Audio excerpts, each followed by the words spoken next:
to the secunda secundae, question 4 of the Summa Theologica, the question of the virtue of faith in and of itself, and I am Dr. Thibault.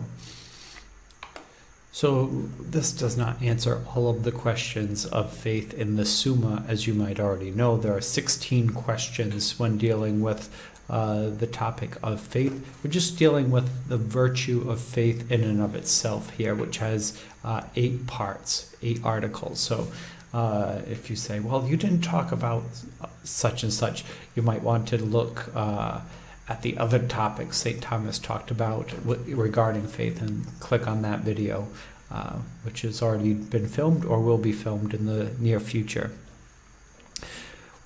Well, we've already looked at the definition of faith, but we're looking at what St. Thomas is using to define faith in question 4. And he acknowledges that it's more of a syllogism, although it's not using the format of a syllogism, more of a proof, right? A syllogism you use as a form of deductive reasoning to figure out what something is. And St. Thomas points out a few of them. The first and the most important being from the letter to the Hebrews, where it says, faith is the substance of things to be hoped for, the evidence of things that appear not. So this really has 2 parts that kind of need some defining. So the faith is the substance of things to be hoped for. Well, what is the substance of things, right? What the substance of things we're hoping for? Well, these are the objects of faith. And, if you want to look at this, go back to question 1 of the secunda secundae on faith. So the hope of the resurrection, or faith in the incarnation, faith in the miracles, faith in the covenant of Christ, of the covenant of baptism, right? These are the things that we hope for. They are the first things of faith, right? The substances of faith. And at the heart of it is God himself, which is the substance of things hoped for. Next is the evidence of things that appear not, which is kind of a poetic way of saying it. So evidence we typically would want to think of, give me hard evidence, right? Give me absolute proof. And this isn't exactly what St. Thomas is talking about. He's talking about a commitment, a conviction of to something, God's revealed truth. But I think when we look at this from the lens of the modern period, we can also, in the post-Protestant Reformation age, we could ask ourselves the connection between faith and reason in this regard, right? So what if I say, well, as a Catholic, I have faith, the Catholic faith. Well, what if a Mormon says, well, I have a Mormon faith? Well, we both have a faith. Does that mean that they're equal? Does it mean it's exactly the same? Can you not judge one versus another because both have convictions towards something? Well, this is when faith and reason ties in. This is where maybe the evidence of things could be unfolded a bit more. So, when we think about the Mormon faith, this is all, you have to trust the word of one man, right? Joseph Smith, right? It all depends on him telling the truth. There's no witnesses, there's no other accounts. There is one account from him, and you have to trust him alone. Right? This would be true of Islam too, right? It's kind of an angel whispering the words. You have to trust the one man, the one prophet, versus the Catholic faith and traditional Orthodox Christianity, where we have 4 Gospels from 4 different perspectives. You have thousands of witnesses of Christ and what he said and what he did. He had a community build up out of his actions. You don't have to trust the words of one person, right? We're not trusting St. Peter as the only account, right? We have a multitude of accounts, multitude of witnesses, and a community that immediately pops up following this. Well, how can you trust Christ himself? Well, the miracles are an example, right? If you raise several people from the dead before you raise yourself from the dead, that's something that's unusual, right?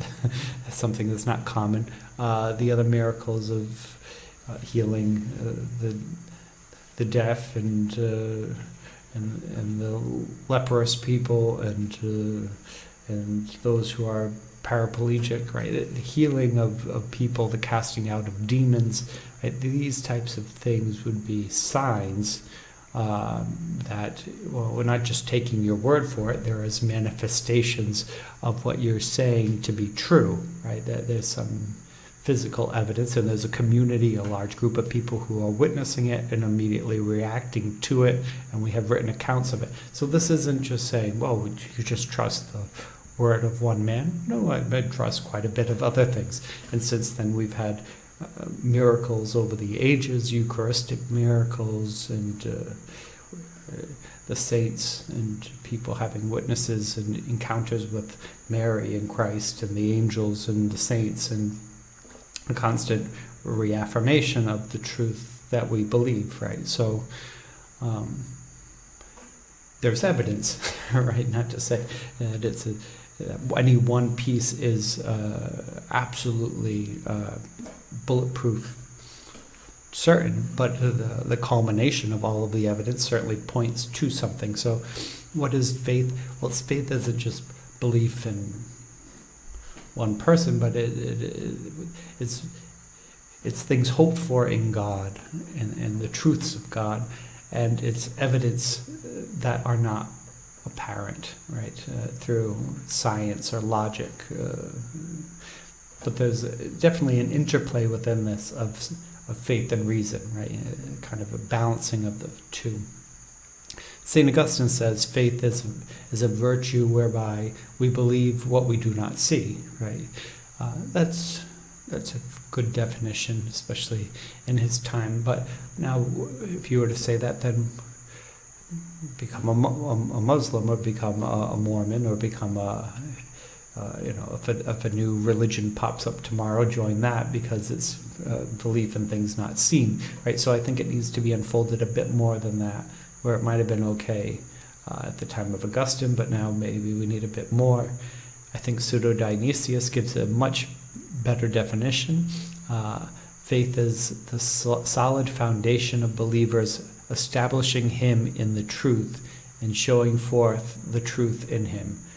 I think that is a beautiful, beautiful line. Yeah. Anyway. The next question is faith an act of the intellect? How does faith come about? And well, some of it, there's some wonderful definitions in here if you're looking for definitions of things. So habits are dispositions to act well. So if we have a habit, we have a disposition to act well, and belief in an act of the intellect, in as much as it will, as much as the will moves it to assent. So belief is the act of the intellect as much as the will moves it to assent. So it's a relationship between the intellect and the will. So we need an act of the will to move us to assent. Right? That we can believe with our intellect, but unless there's a movement of action of the will, there's no belief. Right? Belief requires both a knowing and responding action. Faith without works is dead. That pops up again and again. A perfect faith requires the intellect and the will. Right? It requires both. Right, the intellect seeks out the truth, and the will seeks out the good. Right, and so they play in together. Both of those lead to the first truths, which is God. Faith is believing in that which is true. Therefore, it is an act of the intellect. So, is faith more an act of the will or the intellect? Well, it's more an act of the intellect, because faith is believing that which is true, right? So faith is belief in what is true, that which is an intellectual thing, right? There's an intellectual element of it. It's not starting from doing, it's starting from believing, right? So it's starting from the intellect. First you say, there is a God, he was crucified, rose and I shall be baptized and I will follow in his path, right? This is first coming from the intellect, then an act of the will follow. There's more of this interplay as it goes on. In Article 3, the two forms of faith. The first is the internal, which is just the internal turning towards God, right? It's this habitually assenting to the truth, right? So it's not just saying, I think God exists, right? It's consistently and persistently, habitually assenting to the truth that God exists and that Jesus is the Christ, right? So it's comes first internally, right? First you assent to this truth, but now nobody knows about it, right? You believe, but it doesn't go beyond your heart, right? But so then it has an external form, and it's gives birth into the world in the form of charity, right? So the external form of faith is charity. So first we believe within our hearts, within our minds, and then it manifests itself in a physical way in the world in terms of the way that we love, right? Service of God, service of neighbor, how we treat ourselves and our own bodies, right? So it has an external form, which is charity. This is then unfolded even further in question 4, Article 4. Faith as a virtue remains regardless of action. So this is kind of this question of, well, how do you have people who believe but they do bad things? Or how do people lose faith, right? And this is kind of a classical thing within our understanding of Christianity. One of these great challenges of how do you have somebody who believes and then the action doesn't seem to follow, right? You can see this if you watch YouTube videos of people publicly freaking out, or you're just driving down the road and seeing how people react in traffic, right? And some of these people on Sunday at Mass, they might be quite holy people, and then you see them screaming at a person at a fast food restaurant, right, and demanding things. You go, does this person believe in Jesus? If you believe in Jesus, how could you act like that? Does that then mean that they have no faith? And, this is kind of the scandal for atheists, right? Scandalizes people. You say, see, this person is a Christian. They might even be a church-going Christian, but then their behavior isn't always consistent. So does that mean that they have no faith, or that faith means nothing, right? Which of the two? But those would be false dichotomies, and St. Thomas even points out that this is a debate even in his time. And his conclusion is that we have that faith. If we have the faith is internal, right? And it can stay with us, right? It can go dormant. People can stop believing, right? It's because it's an act of the will and it's a habit. You could stop, right? Through free will and through repeatedly not believing, you could not believe, right? It is possible. But more interestingly are the people who do believe, but their actions don't seem to follow. And St. Thomas points out that these are the external acts, right? Charity. The external act of charity, it seems to be missing. But this would be true when there is a mortal sin, especially, right? So if you've had a mortal sin, it's almost as if you have received a grace now, almost like a negative grace, a grace where you have now lifeless faith or formless faith. Sometimes they call it formless faith.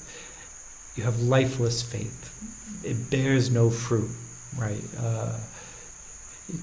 Your tree has gone dormant, using that scriptural image of the tree that refuses to bear fruit, and the gardener says, give it one more year, let me try to prune it and trim it back and see if I can make it bear fruit, right? This is one of these situations, right? The tree is alive, but it's not bearing any fruit. So it's lifeless, and it's kind of almost, St. Thomas describes it kind of as a gift of lifelessness. It's a bit of like a scolding, right? A bit of a chastisement in order to encourage us to move back in the right direction, right? So when there has been a mortal sin, the faith might remain, but the charity has been lost, because remember, often mortal sin is described as an act against charity towards God or neighbor or yourself, right? It's a sin against charity, usually a mortal sin. So you've abandoned charity. Now your faith has no physical expression, right? It has no externality. It's only internal. It's dormant. It's lifeless, as they say. But through God's infused grace, you could get it back, right? You can be forgiven, right? Repentance could bring it back. We go to confession and have the mortal sin forgiven. Now we are in a state of grace with faith, and charity then returns, right? This is the idea. Now, Article 5, is faith a virtue? I think it's quite clear that faith is a virtue. I guess you could look at this, because faith is a gift as well, but faith is a virtue because it's something that you have to assent to with your mind. You have to intellectually choose it. And then you have to have the habit of it, right? It's not kind of believe today, kind of not believe tomorrow, but there's the habit of virtue and belief. And you live the faith. The living faith is a habit, and the living faith is a virtue, right? So habits are virtues. Living faith is a habit, and living faith, therefore, is a virtue, right? So faith which exists only in the intellect, though, is not a virtue, right? So when we only have the internal faith, right? If I say, I believe, but then there's no action, right? There's no charity, then it's not a virtue, right? It's just an intellectual practice, right? But it's not a virtue, since it doesn't perfect the will, and faith without works is dead, right? So it's good to have it because there's still hope, right? When you have the faith, there's still hope, but it's not doing anything for you, right? It's not bringing you into communion with God and neighbor. It's not fulfilling the commandments, and it's essentially dead. But maybe the better image is dormant. It's dormant. Moving on to 6, we're in the final stretch at this point, and they get a bit shorter. Is there multiple faith, or is there one faith, right? And I think of the e pluribus unum, which isn't maybe the best, but I think it's a good image for this one faith. So there's only one object of faith, God, right? And the mysteries, right? The first truths and the mysteries of God. So there's only one, right? One faith. But we're talking about, when we say one faith, we're talking about one object of faith, right? Which is God, the one God. But there are many subjects. There are many people who have faith, right? So there's one object of faith, but there are many subjects of faith. So there are many but one, right? And there's going to be slightly different perspectives, right? And some of it can be wrong perspectives, right? If we go to Mormonism versus Catholicism, well, they're not compatible. They could both be wrong, or one could be right, but they can't both be right, right? But there's other times when it's okay, right? So like the four Gospels, for example, Mark's view is slightly different than John's, and different. Matthew's and Luke's are different, but it's one faith, right? Because they're all talking about Jesus, right? So they're all talking about Jesus, but they have a different starting point on how they get there. So again, one faith, but it doesn't mean that we all see things all the same way, right? And there's some flexibility in there for that. I guess another example, it's kind of an internet meme, but all these different people are touching an elephant, and somebody's touching the trunk, and somebody else is touching the tail, and somebody else is touching a leg, and they all have different experiences what they're touching, but they're all touching the one elephant, right? Sometimes people talk about that in terms of like religious pluralism, but I think there's even room for that image within Catholicism itself, right? You have some who focus more on Dominican spirituality and others more on Franciscan or Benedictine, different Ignatian prayer versus Lectio Divina, right? There's different elements within it, but it all points to the one God. Okay, Article 7, faith is first among the virtues, right? Is it first among the virtues? And the answer to this is kind of a yes and a no, right? So of all of our virtues, faith comes first, right? Faith, hope, and love, and then we'll get into the natural virtues, the cardinal virtues. But it starts with faith. So usually they're not by accident, the ordering. But it comes first, absolutely, among the theological virtues. So among faith, hope, and love, faith comes first, right? Because what do you hope and what do you have love for? The object of God, right? So if everything is aiming at God, well, first, having faith in God would make sense, right? It's hard to hope for God and to have love for God if you don't have faith in God, right? If you don't believe in God. So faith comes first, and as we already saw, the physical manifestation of faith is love, right? Charity. So faith comes first. Now, when it comes to the cardinal virtues and their parts, there are elements which can come before faith. St. Thomas says accidentally.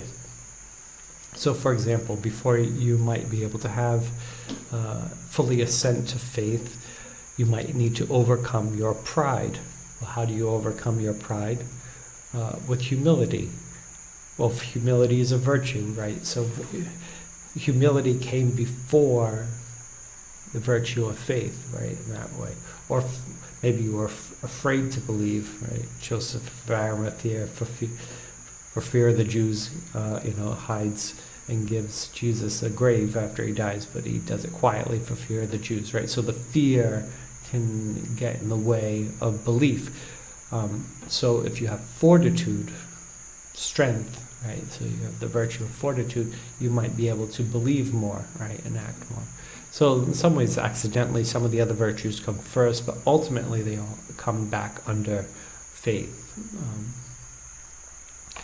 And lastly, kind of an interesting question, right? Which has more certainty, faith or science? Right? What has more certainty, faith or science? Now, this is a big discussion today.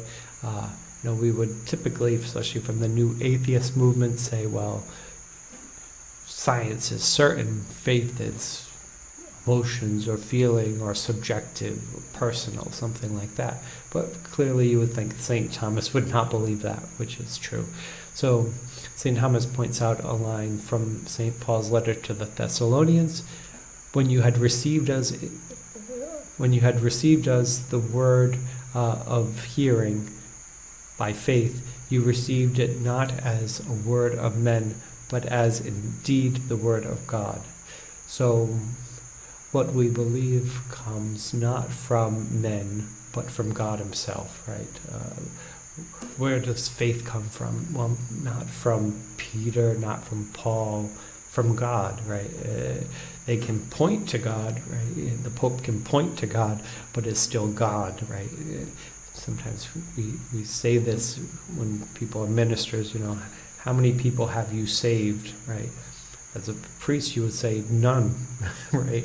God saved them all. All I did was, I'm a pencil in the hand of God, right? It's God doing it. I'm just an instrument, right? This is true.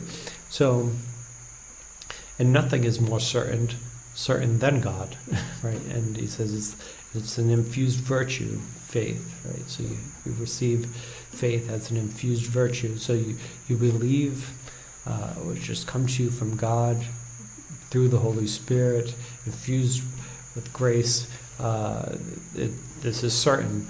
Now the other intellectual virtues like wisdom or science or understanding, these come from natural lights, right? Natural sciences, natural wisdom, right? Natural ways of learning, right? This isn't really an insult to science. This is actually part of the scientific method and the scientific process, right? Like at the beginning of the pandemic, we didn't know how the virus spread, so we had caution and put a pretty broad net out there of things, people washing their groceries or something like that. As we learned more information, we changed, right? And as things evolved, we changed more and we changed more, because science doesn't have all of the answers. Step one, it evolves, which is not an insult. That's just how science works. That's how it's supposed to work, right? It evolves, right? Even when